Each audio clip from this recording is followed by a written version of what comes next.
Hey everybody, this week's episode of the R&R Show is brought to you by C4 Labs. And welcome one and all to, I think, episode 16 of the R&R Show. And welcome back, Ruel, who took a week off last week. Thanks, Rahdo. I'm so happy to be here. You know, there was no way I was going to miss our Sweet 16, my friend. So I didn't even think of that. Look at you. Right? Your time away has not dulled your razor-sharp entertainment senses. Well done, sir. Cool. Thank you. And, you know, I've got to say one thing. Yes. That mustache of yours, my friend, is looking very, very sharp.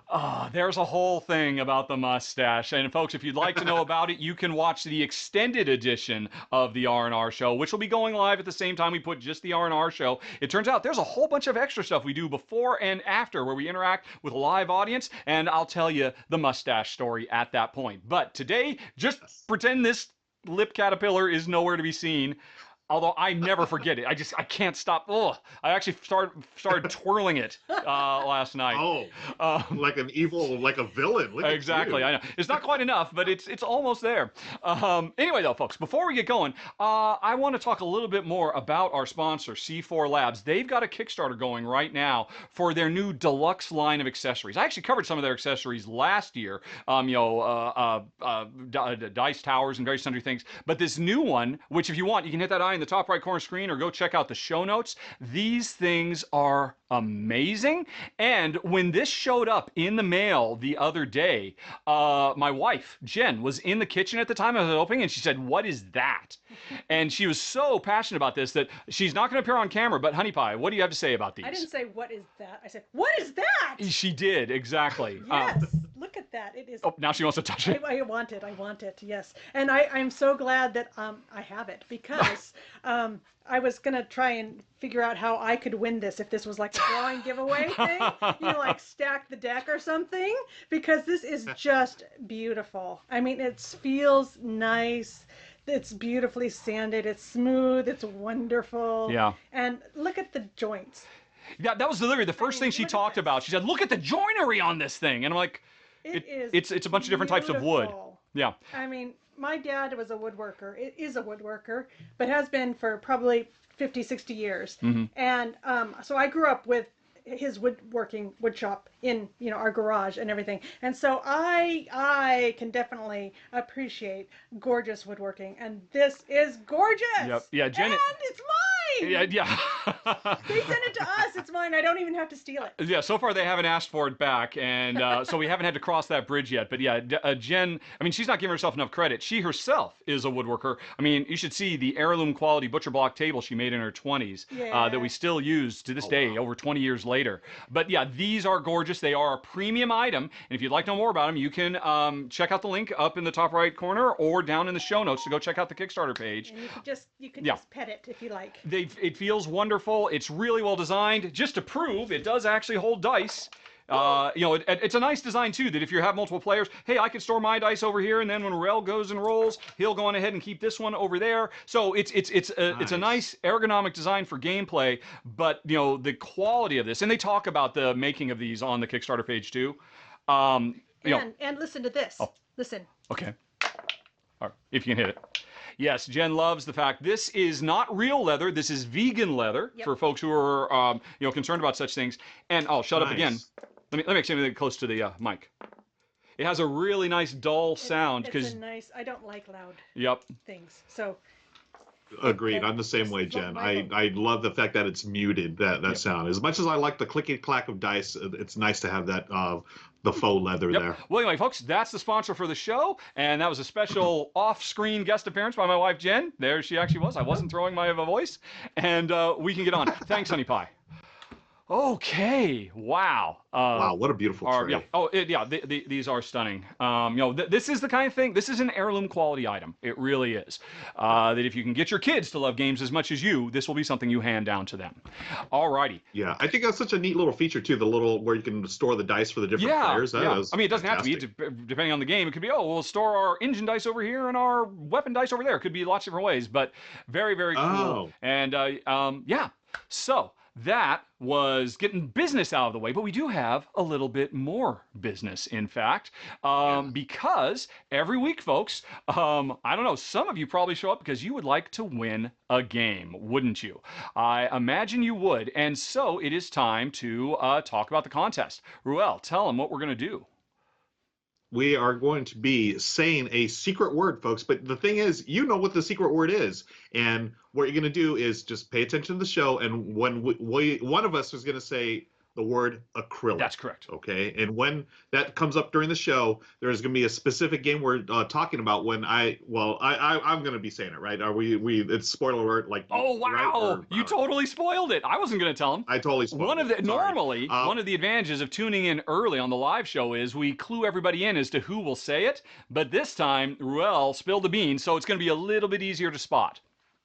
Yeah. So it's not really a secret word, but you're going to have to pay attention and find out when I say it. So whatever game we're talking about at the time, type in that game title and send it to contest@rahdo.com, and you'll be entered to win a game that we're looking at right now. Is that right? That's correct. This game is Keep the Heroes Out. I did a coverage for it when it was on Kickstarter last month, and it is a very, very clever cooperative dungeon defender where each player takes on a very asymmetric role, whether you're the slimes or the dragon or the gremlins or the skeletons. We all have special powers, but we're all working together to keep the heroes out. The game comes with a ton of different cool little unique story-driven missions with different layouts and stuff like that, and Jen and I really liked it a lot. At its heart, it's a very good cooperative deck builder, and it's got amazing components. It was very, very successful on Kickstarter, and so one lucky winner is going to be getting a retail edition of this. I think it's going to be the all-in edition, actually, sent to you when when its production is completed next year. And so if you would like to win Keep the Heroes Out, as Ruel says, listen for, well, him to say the word acrylic, and he will do it when we're talking about a game. I have no idea when he's going to do it, but if you spot that, as it says at the bottom of the screen, send an email to contest@rahdo.com with the name of the game we were talking about as the subject of the email. And again, that secret word is acrylic. Let me put it on the screen because I had to double check how to spell it. So just to make that clear right now, the secret word is acrylic. Don't worry if you spell it wrong. I'll still catch it anyway. And we will do a drawing for that next week. We actually do the drawings for the games in the pre-show. So if you show up live on Tuesday, what day? Tuesday, the 23rd of November at 12 noon Pacific time on Twitch. You can watch us do the drawing to see who wins. And we'll be giving away something else next week. But now I think we have gotten all the show business out of the way. Am I forgetting something? Yeah.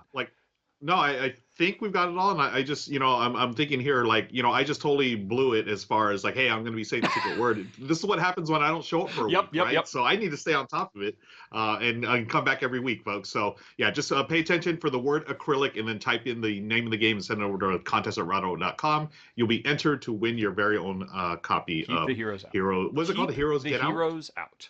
Keep the Heroes a very fun game. You can go watch my run through to see more. Okay, folks. All right. And actually, I wouldn't be surprised if you don't think you're going to win.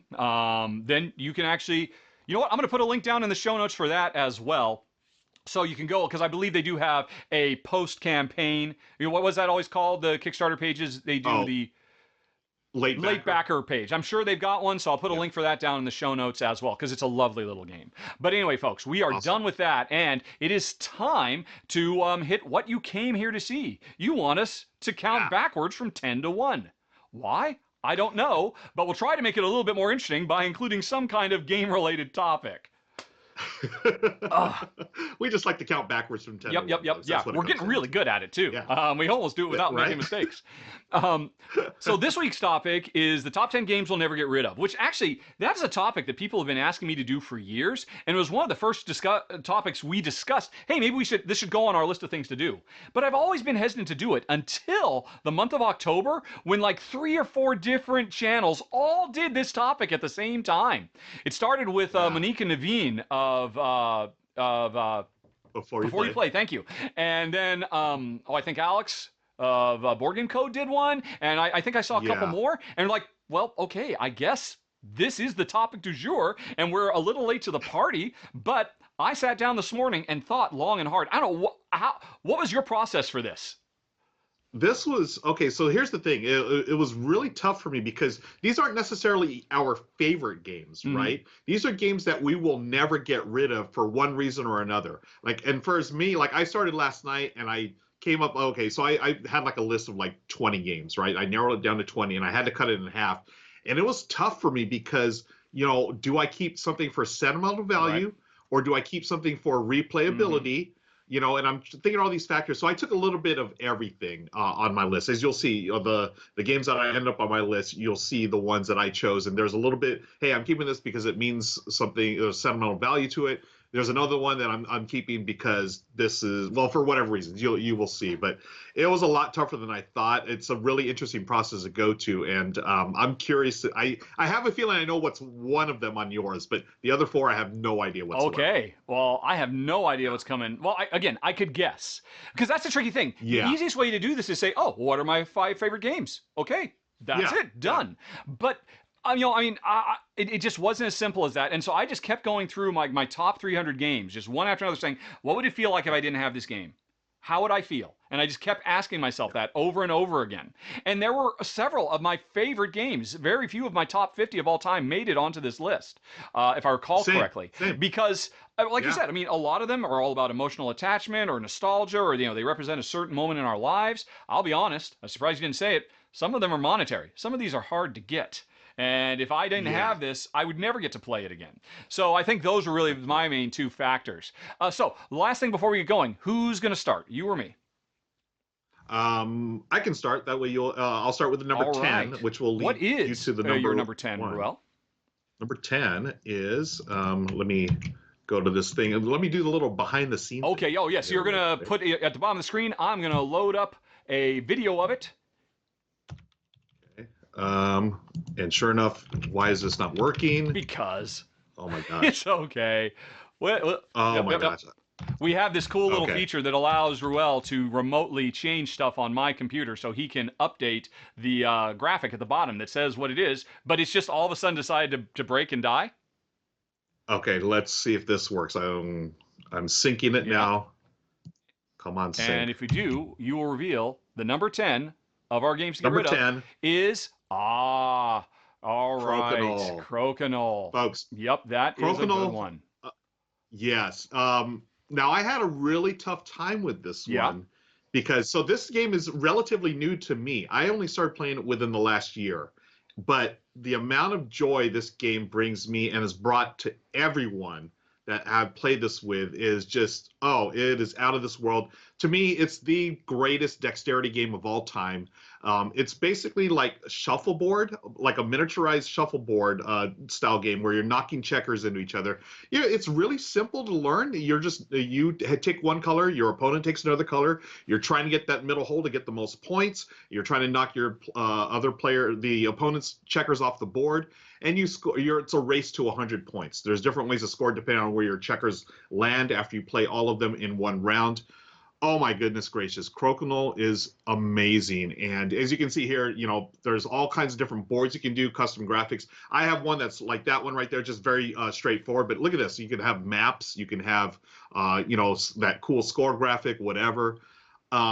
This game is something the only bad thing about this game, it's so big and bulky, it's hard to bring to a party or whatever, right? So you have it's ginormous, right? I've heard some people literally when they're not playing, they hang their Crokinole boards on their walls as a work of art. Yes. And that's what I want to do with mine eventually. They have the little hooks on the back that you can put up there, but it's just a wonderful game. And the thing is, it's got staying power. This game was invented, I believe, up in Canada 150 years ago. So it's not going. There's something to be said for a game like that has staying power. I actually thought about this one really. I thought about this one may not stay in my collection because this is the type of thing that you gift to someone, generations go by. I know that people whose grandfathers made their Crokinole board, pass it on to their father, pass it on to them. So I can see this going as far as an heirloom thing. I'm going to keep mine, but then, there's going to be the day when I'm no longer around. It's going to be passed on to my stepdaughter, Lauren, who loves it as well. And then she'll pass it on to whoever. Crokinole, folks, I will never get rid of this game. I absolutely love it. That's my number 10. Yeah, that is a beautiful option. I cannot fault it at all. And has Jen never made a Crokinole board? Oh gosh, no. I mean, yeah. I mean, we were talking right up front that she's done a lot of woodworking in her life. I mean, back when she was doing it a lot, when she had access to a wood shop when we were living in Seattle, Washington, there was one nearby that she was friends with the person, and they let her come in and do whatever she wanted. At that point, we never heard of Crokinole or even really modern board games at all. So yeah, it's I mean. One thing, I mean, I've played Crokinole in real life. I think the thing that pictures cannot do it justice is just the feel of these things because they are waxed. Yes. So that you have this incredibly smooth motion. It's like the pucks. It's kind of like, it feels like you're playing on an air hockey table, the way the movement is, but there's no electrics. It's just so wonderfully preserved and waxed, and they are just a blast. So simple to teach how to play. I mean, you said it right, much like our sponsor this week, C4 Games Lab, with their deluxe game trays. This is something that if you get a really nice one, you will want to, hand it down, and it'll be an heirloom quality thing. Nothing like that even occurred to me. But that is beautiful, and I certainly agree that is an excellent number 10. And now my only thing is, why didn't that come in higher? It feels like it should. But yeah, well, again, this was a tough list to put together. There was a lot of great games we could have gone with, and as you'll see, some of these I've got some sentimental value attached to them. But that's my number 10, Crokinole. Let's move on to number 9, my friend. Let's go to number 9 because that's mine, and it is Glory to Rome. Of course, I said it. I'm not going to deny it. If I somehow lost my wonderful black box super duper limited edition of Glory to Rome, I would never get it back, and that would make me very sad. In fact, actually, when I was last night, I was starting to work on the list and starting to give some thought about what I was going to put on there, and Jen was sitting there in her chair, and I asked, well, honey, if you could think of one game, what would it be? And she said Glory to Rome instantly, without even thinking twice about it, because we both really love the game. It is a brilliant multi-use card game. It's best of class. There have been other games that have tried to emulate it. Take the core gameplay and put it in different settings and whatnot. Even the original designer has revisited the ideas and put them in like dinosaur worlds and stuff like that. But nothing touches the original Glory to Rome. The design is brilliant. It is all about rebuilding Rome after the great, fire or earthquake or something like that. Every card you have in your hand of cards could either be used for whatever it says on the left, on the right, on the top, or on the bottom. And basically, you slide them under your player board to indicate whether they are building materials, whether they are buildings you're trying to build, whether they are things that generate points for you after you've built buildings. And the secret sauce of this game is it comes with a huge deck of tons and tons of unique cards, and it's just amazing how much variety there is. You will never get two games of Glory to Rome that play out quite the same because of, whether you'll get a storeroom and amphitheater early or late in the game changes everything. And then the other beautiful thing about it too is this is a card game where when some player does an action, the other players get to follow and do the action as well. And I believe if you don't have a card that lets you follow what I'm doing, then you shout Glory to Rome and you just get to draw another card. So everybody's involved all the time. It is fantastic. It's phenomenal. It commands prices of probably over $200 for what is basically a deck of cards, which I could not in good conscience pay that much money, but I don't have to because I will never get rid of my number 9, Glory to Rome. Yeah, this one is one on my bucket list of games. I've never played this. I've seen it at cons before, but every time like my friends or whoever would be playing it, the game would be all full. Like I'd have to come back. It's like, oh, can I play yet? No, we're playing this, and I just have not gotten to the point to be able to play yet. But I know its reputation, and there's some drama with the publisher and like the rights to it, right? So there's like no way it's ever going to be reprinted, unfortunately. But one of these days I will play it. I don't know if I can pay that type of money for it, but I will. I know friends that have it, and I'm looking forward to playing your number 9, Glory to Rome. What's your number 8, sir? Number 8, I'm updating the thing right now. Let's sync it up. And my number 8, folks, is actually a newer game. This one might be a surprise to you. Kohaku. Really? Okay. Kohaku, yes. And there's a particular reason for this. Like Glory to Rome, which is now out of print. Kohaku, the way it was printed originally was almost like a deluxe version, but it was the retail version. But they have changed it now, where that version, which has acrylic tiles in the game, they're no longer, they are now just standard cardboard tiles. Oh, I So see. so that this like so-called this retail edition is no longer be available as it is. It's now, instead of acrylic tiles, it's going to be cardboard tiles, and it's a wonderful game. It's a gateway, maybe a gateway plus game of tile drafting and then tile placement. You got some set collection. If you see those acrylic tiles, I mean, they're absolutely gorgeous, right? I mean, these things, I mean, you could throw at someone and hurt someone. I mean, don't do it, folks. I'm not saying go throw it at anyone, but they are just some of the most beautiful pieces I've seen in a board game, and it comes with a play mat. And again, the new version of the game, I don't think it's a play mat. I think it's just a standard, board. Okay. Like the so prototype that I played with when I covered it, which is what I'm showing on screen. Exactly. I should show some of this deluxe stuff you're talking about. Yeah, the deluxe. I think I might have a video where Michelle and I played it. But anyways, it is a wonderful game. It's part of this whole trend of like tile laying games that took like the tile laying mechanism to the next level, right? So instead of just, hey, here's a tile, we collect a different set or two. You've got multiple things going on. You have a spatial thing, like can you get them in a certain order, and then you also have a set collection thing. Can you get certain sets of things, and then on top of that, you have, can I get certain sets in a particular order? There are the acrylic tiles right there. They're absolutely gorgeous. Beautiful, beautiful, beautiful, folks. And that's a game I will never get rid of because it's a family favorite as well. And, as much as I enjoy the game, like the acrylic tiles. Yeah, I mean, the beautiful thing about them, if you can't quite tell from this image, is, what you're doing is you're building koi ponds by doing tile laying, and these tiles have the fish or the dragonflies or whatever kind of superimposed on top, but they're see-through tiles, and you feel like, oh, this is a real pool of water that is, developing in front of us. So, yeah, I'm kind of jealous. I don't have that. All I ever had was just the cheap knockoff, prototype when I filmed it, and I did not know that this cool deluxe edition was a limited time thing. Wow. Yeah, I don't think they just recently announced it where it's like, oh, by the way, we're now, the game that comes out now is not going to have the cool tiles and everything. And you need to see these in real life to appreciate them, friends. Like it's almost like a 3D effect. Like you'll see the koi, on the tile, and then the like little dragonflies and everything else. They look like they're flying above them. It's absolutely amazing. Yep. And that is my number 8, Kohaku. An excellent choice. And it makes perfect sense. I mean, it's obviously not your favorite game of all time by far, but it's one you will never get rid of. And now that you said all that, if I had it, I would probably say the same, quite frankly. Okay. Well, let's move on to my number 7, which is definitely one of our favorite games of all time. It is Roll for the Galaxy.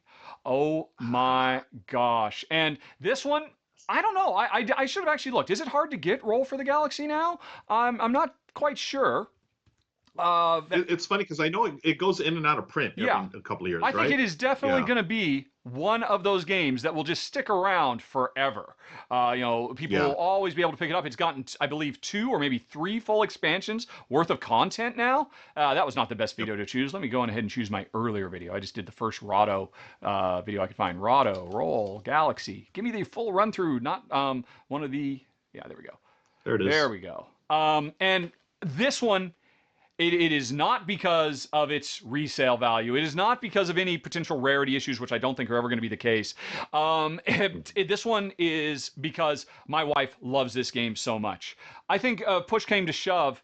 If I had to ask Jen, hey, what's your favorite board game of all time? This, I don't know if it would be her number 1, but it would certainly be one that she would strongly consider. She loves this game so much. We have played this game so much. And I mean, it's one of those games. If we ever do a top 10 games we're up for playing at any time, day or night, this would probably make it as well. Jen and I mean, we have spent so much time bonding over this. And it's hard. It's a wonderful little galaxy empire building game where you roll dice behind a screen, you try to figure out how best to use them, manipulate them, whatever it might be, but you're doing it in secret, trying to figure out what your opponent is going to do, and then everybody reveals at the same time, and if you could get into the head of your opponent, you are going to do very well indeed, because you can follow off of them, same as in Glory to Rome. And the thing we probably love more than anything else about it is after we're done, we always like to sit back and say, well, okay, tell me about your empire. Because it feels like we always end up creating a really interesting Dune-level story that spans generations, where we started out doing this, but then we pivoted to the other thing, but then this event happened and all of that. And so, I mean, for us, it comes to life so much. And we both just have such, I mean, I guess it's nostalgia. I think, we lived in Malta for years. And that's when we played this game a lot. And I think one of the things that will be inexorably tied in my memory, in my nostalgia banks for living in Malta all those years, is playing this game over and over with Jen, and with anybody who would play it with us. We have played more 4-player games of this than just about any other game on my shelves right now, because Jen will just take any excuse. Do you know how to play it? Yeah, let's get out. Let's teach you how to play. Although, I should say, this is maybe the hardest game to teach I have ever tried to teach. Right? It is monstrous. But the icons and everything, it can be a bear to teach. But this is an excellent choice. Just a little inside baseball here. This was on my top 10. Oh, really? For this list. Yeah, and it didn't make the cut, but yeah, it was right there. I love this game. I mean, you got to look at all those dice you get. I mean, I love rolling dice. You get a fistful of dice, a cup full of dice. There's nothing like that sound of clackety clack, and then you put your cup down when you're finished. And that shows just how strongly my wife feels about it. She said earlier how she hates dice making a lot of noise, so she was so in love with our show-sponsored C4 Labs with the vegan leather tray, and she likes how it deadens the sound. When she plays Roll for the Galaxy, she gets that cup and she shake a slam. She's just so into it. There's something about it that's just so satisfying. I agree. That's a great choice. Love it. Well, okay, that was my number 7. What, sir, is your number 6? Number 6. Let me sync it up right now and get it ready. My number 6 is a big time nostalgia for me. Samurai by Reiner Knizia. This is probably I want to say it's my favorite Knizia game, but Raw is up there as well. But this is the first one I ever played, so it's got that sentimental value to it. When I first started in the hobby back in 2015, I played games at home, but I eventually made it out to a local gaming meetup. And for the first time ever, I was there.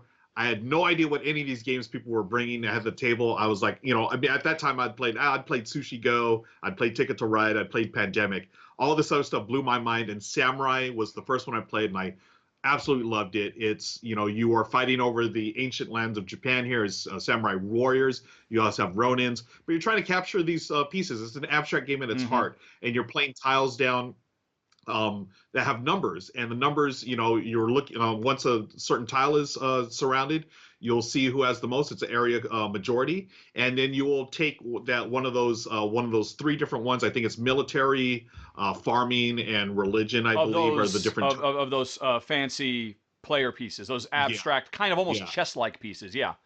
Chess-like pieces, yes. And this is actually the version I have as well. This is the original Rio Grande edition, not the Fantasy Flight one. So, yeah, I've played this several times over the years, and I always enjoy it. I've taught it to many of my friends.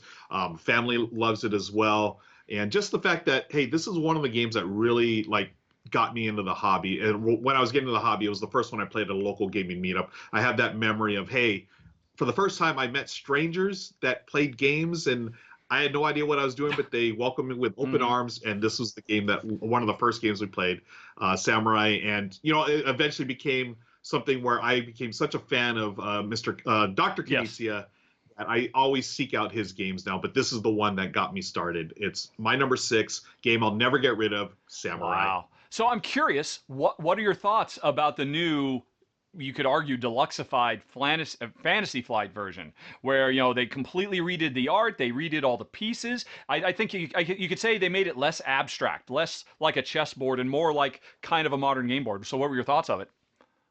Yeah, I never played the Fantasy Flight version. I did see it, and I can see how they're doing the Fantasy Flight thing with the little miniature style stuff and trying to get more thematic. To me, the game is brilliant no matter what you do. Even though I haven't played that version, I'm sure it's just fine. But I'm perfectly fine, and I love the original version that I have and I've had for years, and I will never get rid of.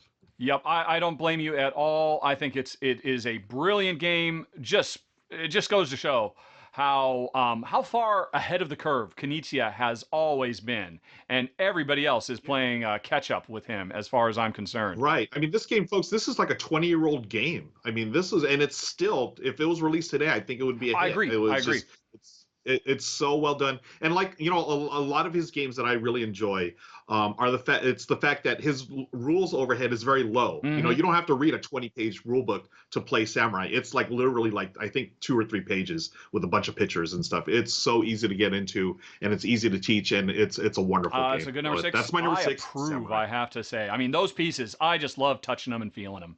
Yeah, I mean, the components are so lovely. Okay, well, that was your number 6. My number 5, sir, is Castles of Burgundy. And I had to do it. Oh, so this is the one you knew, right? Here's the deal. Actually, there's 2, but this one I knew this was going to be on there. I love more than anything else, you know, really rich, crunchy, many would argue dusty and dry and boring Euros that are just all about, you know, being some middle manager in some Renaissance era European country, just building things. I don't know why that speaks to me on such a deep level. Maybe because my wife and I lived for so long in Europe and we just loved it so much as Americans living abroad, and maybe that just kind of accentuated it. But, you know, as I was going through the list, I mean, several of my choices were about nostalgia, or money. This one is not. This one, and I should say, today I am showing the anniversary edition because if I had to pick, even though I like the presentation of the original, the more sedate, laid-back, subdued version that's not quite so boom, look at me, as the 10th anniversary edition. Right. If you go to the 10th anniversary edition, you've got 10 years worth of expansions in there, you know, that just give you so much replayability. And ultimately, at the end, my thinking was I really wanted to include something, what's it? My last one, Roll for the Galaxy, is kind of there for my wife. This one's here for me because I never tire of this. This is a game that, if I've got 2 hours, I want to sit down and play it. I want to try some mix of the various and sundry expansions that are available. I want to skip to someplace in the video where something interesting will happen, because this was a game that Jen and I played, which most people haven't seen. But man, this was, if you can see it in the corner, this was me and Jen for just 2 hours sitting there staring and crunching. And for some people, that sounds horrible. For us, it is the best time. This game has so much replayability in it. And like I said, I don't really have a strong sense of nostalgia for it. I really don't. And this game is always going to be in print, forever. It's an evergreen game for its publisher. And so it's never going to be hard to get. Plus, they have a really good app version of it. Several games I was thinking, I really love this, but you know what? If I needed to, I could play the app version of this. And Burgundy has an app. But there was just something about this game that when I said, well, what if I didn't have it? What if it wasn't on my shelf? What if I did not own that one game? And that hit me. It was like a pang, and I could not give up that one. This was not my first game. This was not my first Euro. But something about it, it's important to me, this particular game. It's my favorite Stefan Feld game of all time, and he is my favorite designer. But this is my only Feld game on the list. I don't know. I kind of pride myself. It's kind of my job to articulate my thought process about games. And for me, it sounds cheesy, but there's almost something mystical about this game for me, that it just really speaks to me on such a gut level. And I like Roll for the Galaxy. This is a game that I've always tried to get a chance to play under any circumstances. And it would hurt too much to not own my number 5, The Castles of Burgundy.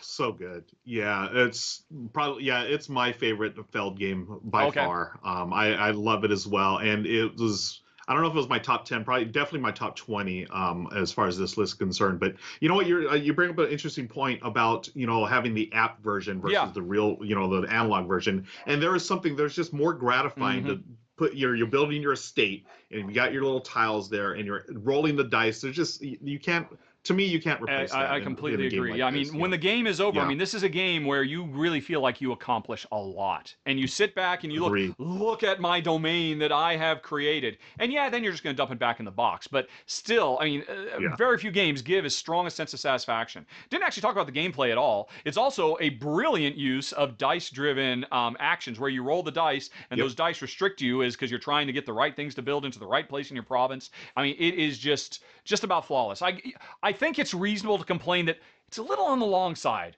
Could it be one less round? You know, if anybody says that, that's totally fair. But and normally I'm the one to say that. Normally I'm the one championing games that say, okay, we got out. You know, we didn't overstay our welcome. I'm sure for some people Burgundy does. It doesn't for us. It's my number 5. But sir, what is your number 4? Number 4 is let me update the little thing here. This is a newer game, well, newish game, but it is Paperback. And I knew there was a reason I have you on this show. Okay, awesome. So when Michelle and I first started dating, you know, we weren't into modern board games, but we would play Scrabble every now and then on date night. And, you know, Scrabble is the classic word game that everyone, you know, it's either Scrabble or Boggle. And we did that plenty of times during our dating or, you know, before we got married. But then we discovered modern board games, and all of a sudden, Paperback came into my life, and it is oh my gosh, the best word game out there, in my opinion, because it takes 2 things I love. I love deck building. I love word games. It mashes it together in a wonderful blend. And folks, if you like word games, this is a game for you. Now, there is a sequel to it, a standalone sequel called Hardback. For friends that are more into hobby gamers, I would recommend Hardback, because if word games aren't your jam, Hardback is more your style, because you're going to do things like almost like Star Realms, where you're, you know, playing different factions and stuff, but it's word based. But Paperback for me, it's basically Scrabble, but Dominion style. You're playing cards, you know, draw 5 cards just like any standard deck builder. You have to make up a word, as you can see here in the video. Make up a word, and the price of the cost, the money that you generate with your word, you're going to use those to buy letters that give you special abilities and allow you to create longer words, which will give you bonuses and so forth. It's everything I love about a word game. And the best thing about it, it's a competitive game, but there's a cooperative version as well, which is a lot of fun. You build a pyramid of letters, or, you know, the special bonuses that you're trying to unlock before time runs out. It's like, you know, you have a certain number of cubes on each letter you're trying to unlock. Michelle and I love playing that one. You know, as someone, so I went to school. I was an English major. That's my jam. You know, my previous life, I was a technical writer. So I love words, and I love word games. And for me, Paperback is my jam, and that's why it's my number 4 game I will never get rid of. I completely agree. It's a wonderful game, and correct me if I'm wrong, didn't I introduce you to the co-op mode? Am I right about that? Or am I thinking of somebody else? Did you? Because I was talking to somebody about this game, about how great it is, and how my favorite way to play is co-op, and I think it was you who said, you can play co-op? Maybe it was. You know, when we did, way back in the day, many moons ago, we did that video about cooperative games. So I'm going to have to look back. I think that was it. Yeah, I think somebody owes me a gift basket. I'll give you a gift basket that includes a dictionary, my friend. Yes, that maybe could teach me how to spell certain words that may or may not be said at any given point. Everybody needs to be listening for those words. Right. Or yes, it also helps in Paperback too. That even makes even more sense. You're right. Yeah, right. Love that game, and Paperback, it will never leave my collection. I completely agree. So that was your number 4, correct? Yes. Right. That is my number 4. Alrighty, well, let's move on then to my number 3, another one I will never part with. It is Shadowrun Crossfire. Okay. And I think longtime fans of my show aren't necessarily going to be surprised by that. This is, I think, my second highest rated game in my entire collection. And it is... this game... I shouldn't like this game, quite frankly. And neither should my wife. We should both hate this game for different reasons. It is set in the Shadowrun universe, which is kind of like Blade Runner crossed with Lord of the Rings. It's a future dystopic, big cities, but with orcs and dragons and stuff running around. It's a really oddball thing. Jen should hate it because you spend a lot of time running around with machine guns shooting each other in this world. And I should hate it because I have just never found the subject matter to be even remotely enticing. I've always been aware of it. I remember video games back when I worked at Nintendo a million years ago. There was a really very popular Super Nintendo game based on the Shadowrun universe. And I'm like, why do people like this? I just don't get it. But this game, both Jen and I have fallen so hard in love with it in spite of those things that would keep us away. At its heart, it is a cooperative, very fast-playing deck builder where each of us are on a Shadowrun and we're under Crossfire. Basically, it's one of those situations where the job has gone bad. Whoever hired us, turned us into the cops, and now we're on the run. And the entire game, which is very fast, this is a 20 to 30-minute game. All you're trying to do is survive and get out before you get worn down. And this game is one of the harshest, most punishing co-ops on the market. It is up there with your Ghost Stories, and that it really puts you through the ringer. And that's a big reason why I love it so much, because it makes me and Jen both feel so brilliant when we pull off a win because the odds are so much against us. But the brilliant thing I love about it is if okay, we're not going to make it. Spoiler alert for an old movie with starring Kurt Russell and not John Constantine, the guy with the ponytail. Above the Law guy, Steven Seagal. Steven Seagal. What was that movie? Oh. Executive Decision. Thank you. Okay, spoiler alert for Executive Decision. One of my favorite moments in movies of all time. Spoilers. Spoilers, spoilers, spoilers, spoilers. This game gives us that feel because if we realize, wow, honey, I am not going to make it. I'm up against it. I'm going down next round. And that's when all of our strategies have to pivot. And suddenly, it's all about survival. Can Jen get out alive? Because if I go down, Jen has to survive one round where everybody piles on her. And it's the most dramatic moment in all of board gaming when that happens. Man, I feel really bad about spoiling Executive Decision now. Because it's such an amazing moment. It was in the commercials, though, to be fair, as I recall from back then. Fortunately, oh man, I might have to edit that out.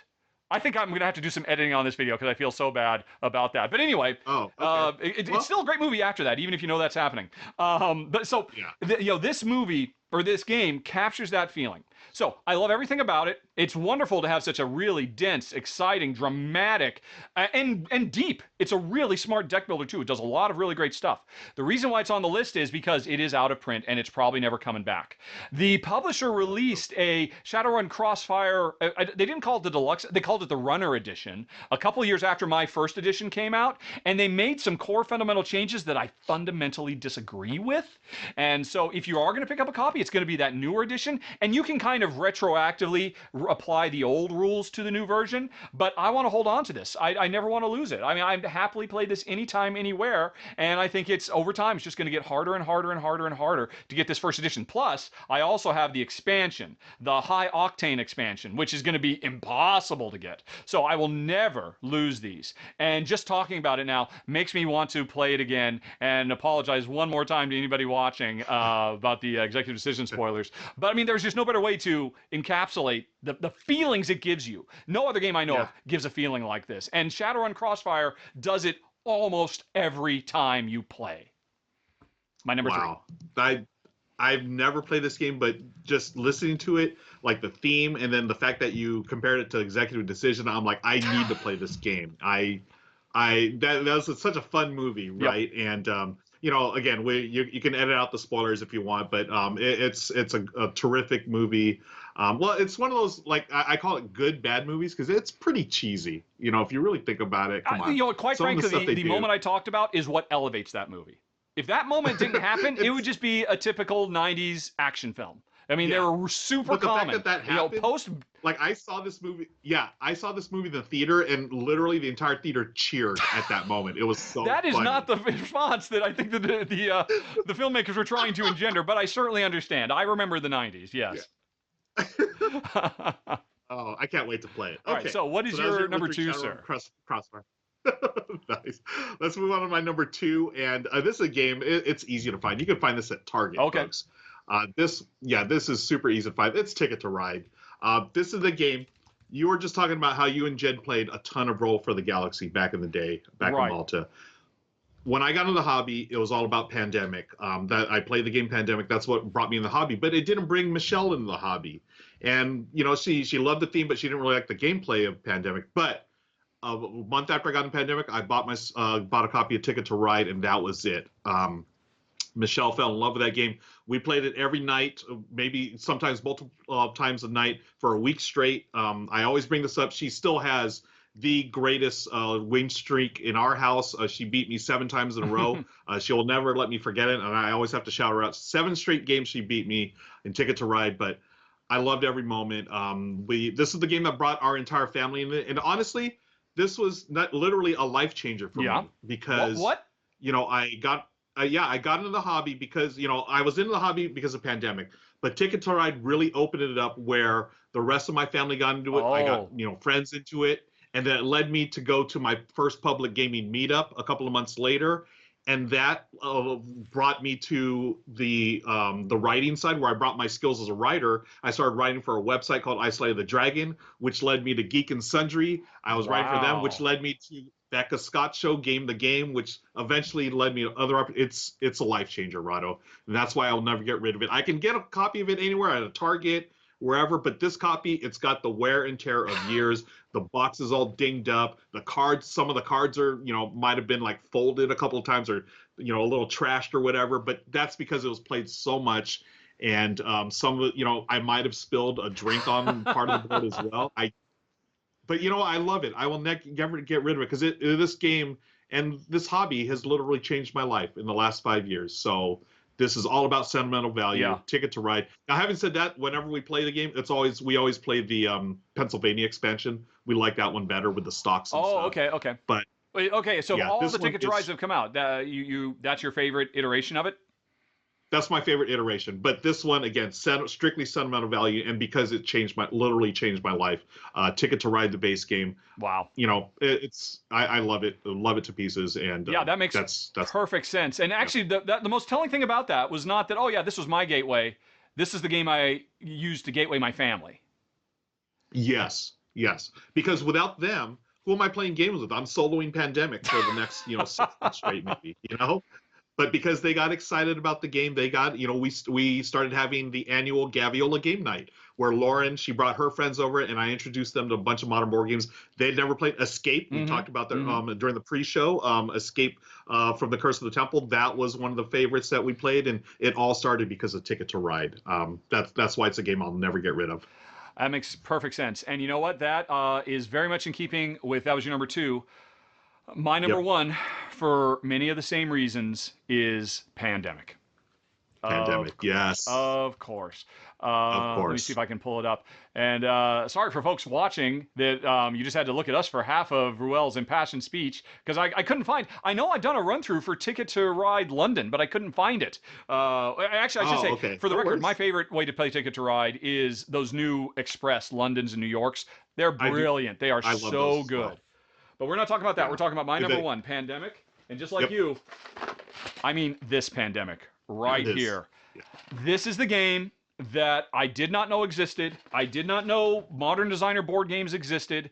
And I walked into Blue Highway Games in Seattle, Washington, and asked them for a copy of Travel Scrabble, because my wife and I were about to take a trip. And I remembered as a child having a copy of Travel Scrabble, the version where you could close it and it kind of saves your progress. Yep. I thought, that'd be great. We'll play that when we're on the road. And the guy took one look and he said, you don't want Scrabble.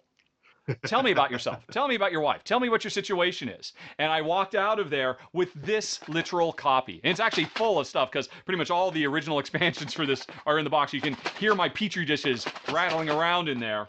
Yes. And your Ticket to Ride story, everything you said, beat for beat, Pandemic did for me.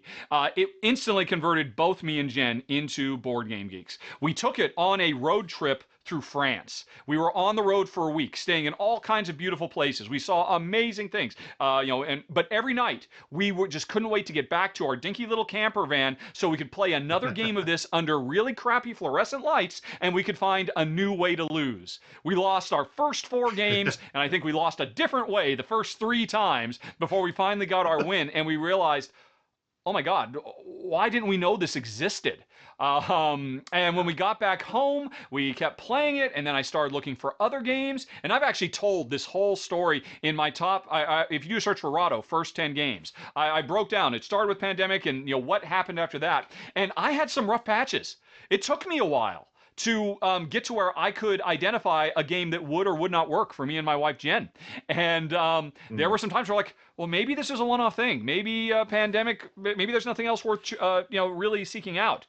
But this one was so powerful, so impactful for us that I kept going. This can't be the only good game. And so I kept finding more. So not only did this get me started, but it inspired me to keep going. And just like you, my entire life has changed because of that game, because of what Matt Leacock, when he put pencil to paper and came up with a brilliant idea for what is still, as far as I'm concerned, the nearly perfect cooperative game, at least perfect for us. And I will never, ever say goodbye to this, because this little collection of cardboard and wood changed my life and my wife Jen's. You and I would not be here today if it wasn't for Pandemic, and that's why it's my number one. Phew. That's fantastic choice. Yeah. Wow. It's funny how we both chose as our top game the one that changed our lives as far as our careers and everything else. It's that's what we do here, folks. We talk about the games that mean the most to us, and these are the games that we'll never get rid of. Great list. Great list. And Pandemic was on my top 10 as well. It just okay. Yeah, because I know, Pandemic is one of your gateways also, right? Yeah, definitely. Yeah. So there it is. Our top 10 games that we'll never get rid of. Cool. Yes. Well, thanks for watching, folks. And don't forget, send that email to contest@rahdo.com if you were able to spot the moment where Ruel said acrylic, and see if you can win a copy of Keep the Heroes Out. And we will be doing that drawing not a week from today, a week from right now. Actually, I should say, we will be doing the drawing for that on Tuesday the 23rd at noon. So you have basically until noon on Tuesday, November 23rd, to figure out when we set it, send that name of that game to contest@rahdo.com, and good luck on winning. And Ruel, I think we're all done here. Yeah, let's move on out of here. Well, then, in closing, I just want to say thanks once again to my co-hosts. Thanks for everybody watching, and thanks to the sponsor of the show, C4 Games. Again, you can check out these beautiful, beautiful pieces on Kickstarter right now. Thanks for watching, everybody. Talk to you later. So long. Bye-bye.